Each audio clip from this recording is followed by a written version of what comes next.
I've been inundated with people asking me what my thoughts on the Ronaldo situation are. And I can only give you my honest perspective as a Liverpool fan from the outside of it all. I feel that Cristiano Ronaldo is a petulant brat. And if you disagree, fair enough. But just ask yourself one thing. Why did he go to Piers Morgan? Why go there? Why go to him? Why not go to the Times? Why not go to the Independent? Why not go to an actual journalist who will not tickle your balls, not act as a fluffer for you and ask you the easy questions, but will actually put it to you and say, well, Cristiano, what about X, Y, and Z?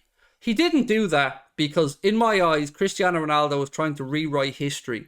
Now, let's look at what he said. And again, I haven't seen the whole interview, but I've read a few transcripts and I want to address the few things I know. So he said that the football club has stagnated and stood still, and that the jacuzzi and the swimming pool and the people in the canteen and all of these things haven't changed since he was there before, and that the football club hasn't pushed on and it's been ran by people who aren't very good. My question is, then why the fuck did you join them? Why did you run away from Juventus, pretend that you were off to Manchester City, to lure Manchester United into bringing you back if the club was so bad? Because make no bones about it, he would have known what Manchester United was like. I'm sure he and his agent would have been shown back around Carrington and Old Trafford and all of the usual haunts. So why didn't he speak up about this at the time? Why did he still go back to Manchester United? Now, he speaks about not being respected by Erik Ten Hag and by the football club. This is the same man who slapped the phone out of a child's hand, who refused to come on as a substitute, who left early in the game, not once, but twice, who didn't go on a pre-season tour, who tried to negotiate a sale and actively had his agent looking for anybody in Europe that would buy him, but he couldn't engineer a way out. Cristiano Ronaldo has the ego of 27-year-old Cristiano Ronaldo, but you aren't that fella anymore, and you can't cod people anymore. Cristiano Ronaldo has been one of the greatest football players to ever grace a football pitch, but that doesn't mean that he's right, and that doesn't mean that he's a nice guy. He has come across like a spoiled, arrogant prick who has had everything said yes to him most of his life and can't take it when he doesn't get his way. Now, United fans are split on this. Some Manchester United fans are backing Cristiano Ronaldo because they have a fair point that the club has stagnated. But I think they're blinded by their adoration of Cristiano by not understanding that he would have known this before he went back there. Why did he go back? Well, I can only give you my opinion on that. And I think the reason he went back is twofold. One, because they were the only club that were stupid enough to give him £500,000 a week and pay for him to come there.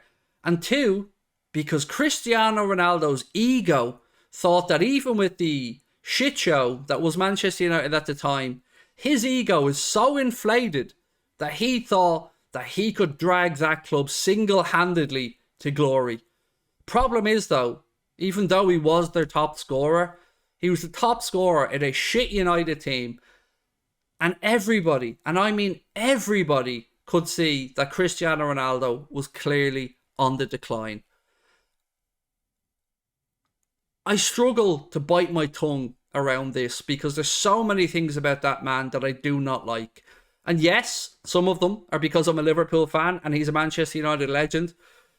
But I can honestly say, hand on heart, some of them are because I feel he's disrespecting an institution in world football, and a club that more often than not has tried to do the right thing, has looked after his players, has looked after its staff, and behind the scenes has been a good friend to Liverpool Football Club as well over the years. So I'm going to side with Manchester United in this debate, because Manchester United right now do not need Cristiano Ronaldo. Erik Ten Hag, in my opinion, has been impeccable in the way that he's dealt with the Ronaldo situation. He's a better man than me, because I certainly wouldn't have been able to bite my tongue as much as Erik Ten Hag has on this. And I think he's dealt with it all really well. So, again, I'm sure there are things that Ronaldo feels disrespected about.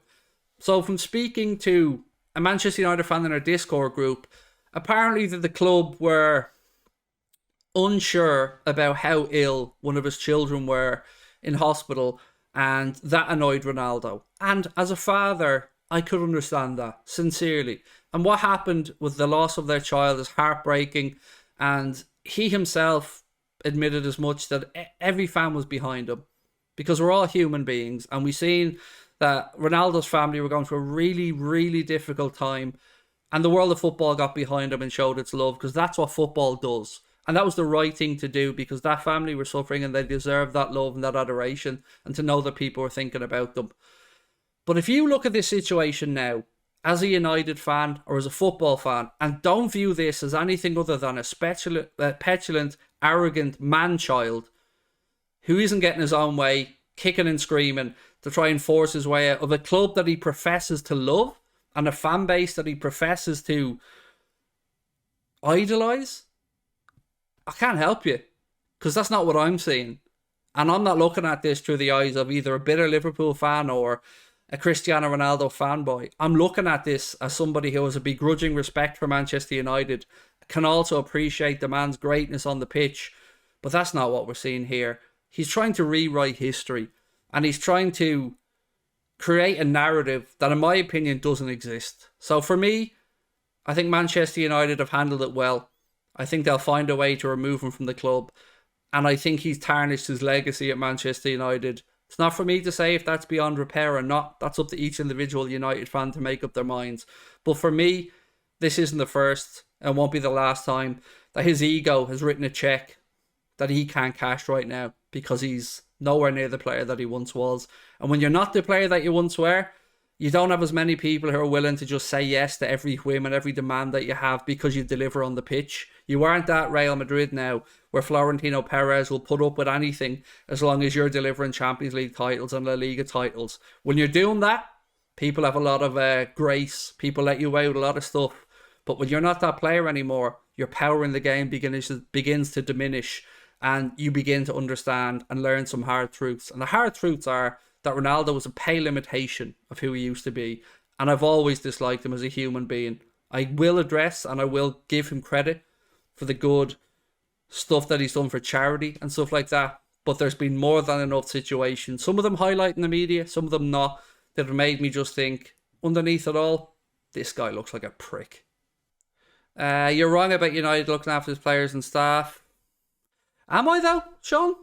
Like, you can point out individual things, and I'm not saying that Manchester United haven't made mistakes, but I'm sure I can find you 500 examples of good stuff that they've done.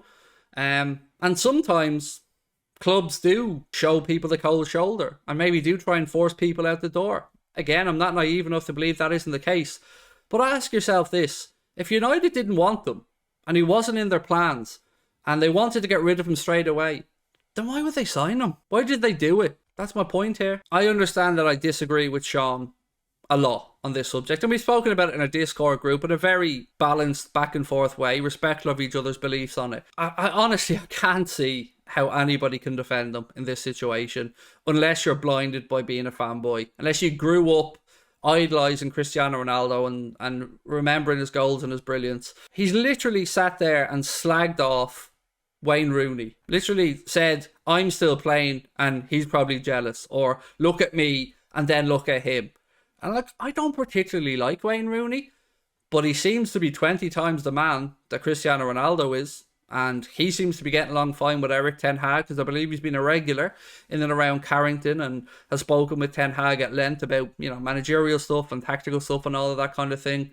So Ronaldo has some positive traits. When he spoke about being a good influence on younger players, I think that's true. And I remember reading stories that when Ronaldo came back to United, some of the attitudes, even in the canteen, changed. There was one story that stood out to me, that apparently there was like Treat Friday or something like that, where the players could have a dessert, and there was apple crumble or something this particular day, and nobody would touch it because Ronaldo hadn't touched it. And that is a positive. That is a positive influence. That's one of the things we speak about with the likes of James Milner that we credit him for. Ronaldo's looked after himself. He's been a model professional from the regard of his physicality, from how he treated his body, and from how he's played the game. He's always shown up for club and country until this point, in my opinion. But also, I think we're kind of not acknowledging the amount of dressing room fallouts that there have been. Just look at the Juventus situation.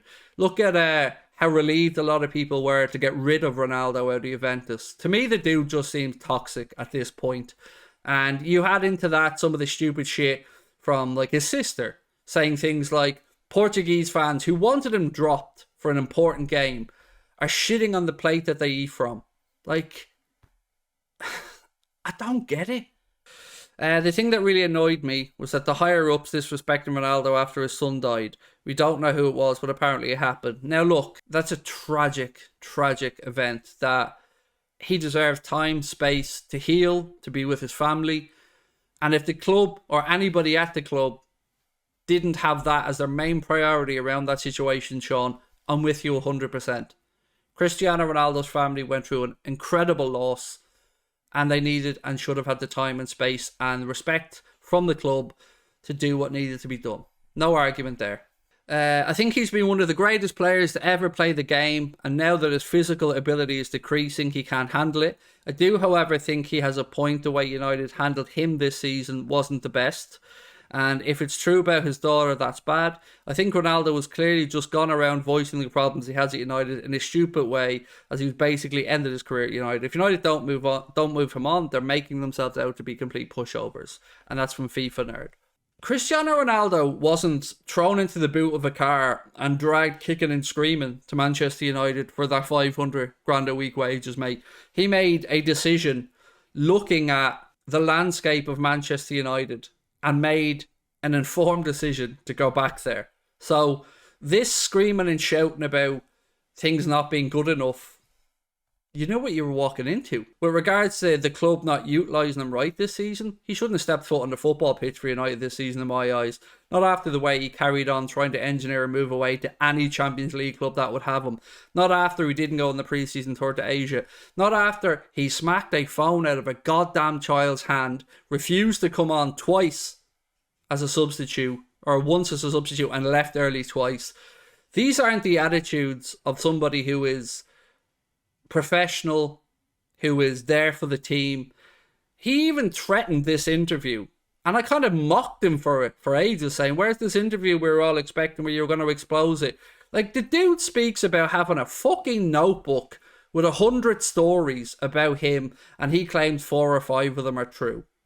Like, what level of ego do you have to sit there with a goddamn notebook of stories that have been written in the press about you, and to go through them all and go, fake, true, fake, true? Why bother? What's the point? Surely you've got better things to be getting on with. Spend more time with your kids. Go and buy another car. Spend a little bit extra time at the gym. I feel like there was just excuses made to pander to Ronaldo until somebody with the balls came into the club and said, you know what? You're not what you used to be, pal. I don't need you. And I credit Ten Hag for that. And the Ralph Rangnick comments as well. Ralph Rangnick is the sporting director. He's not even a coach.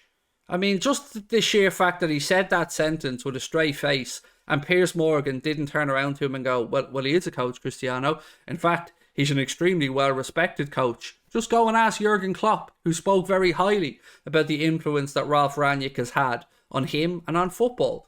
So I feel like he's just one of these people that if you bow down to him and agree with him and lick his arse, he'll have time for you. But if you actually have the cheek to stand up and question him, then you're immediately enemy.